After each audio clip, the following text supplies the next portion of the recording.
Hey there! Here are your top news stories from eWEEK, sponsored by Dell and Intel. Today's topics include Apple's plans to revamp its MacBook and MacBook Pro laptops, Facebook's defense of its editorial policies against complaints of political bias, an investment firm's counteroffer to Mitel's $1.96 billion bid for Polycom, and Cray's new supercomputing system designed to help enterprises run big data analytics. Apple is looking at revamping its MacBook and MacBook Pro laptop line later this year with thinner and lighter designs, Touch ID support, and an OLED display touch bar. Apple also has a new 13-inch MacBook model in the works. The rumored changes and updates were unveiled in an analyst note from Ming-Chi Kuo, an analyst at KGI Securities, who often has information on Apple updates before anyone else, according to a May 23rd story by 9to5Mac.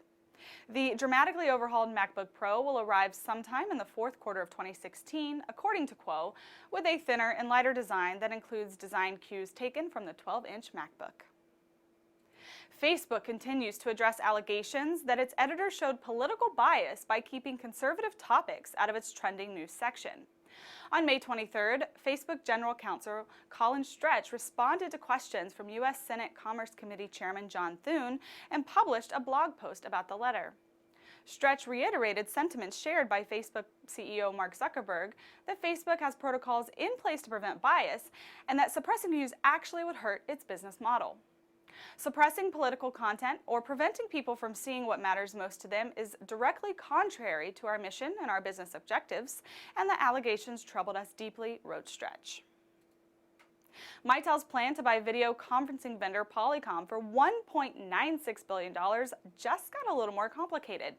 In a filing with the Securities and Exchange Commission on May 23rd, Polycom officials said the company has received a revised offer from an unnamed private equity firm that could be superior to Mitel's bid.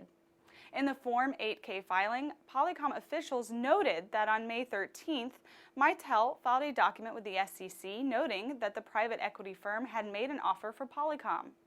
Since then, a revised offer had come in from the firm, referring to in the filing as Sponsor 1, that could reasonably be expected to lead to a company superior proposal as defined in Polycom's merger agreement with Mitel. Polycom officials said they intend to talk with Sponsor 1 regarding the revised proposal. Cray officials are using the company's deep expertise in supercomputing to help enterprises address the challenges of big data analytics. The high-performance systems vendor on May 24th announced the Eureka-GX, a supercomputing system that's preloaded with open enterprise analytics software like Hortonworks Data Platform, which includes Hadoop and Apache Spark, and the OpenStack Management Suite. The result is a system that has the performance capabilities to process and analyze the massive amounts of data being generated and the tools that enterprises are accustomed to using. Thanks for watching. Follow the links on this page to learn more about the stories mentioned in this broadcast. And check back every weekday for another daily tech briefing from eWEEK.com.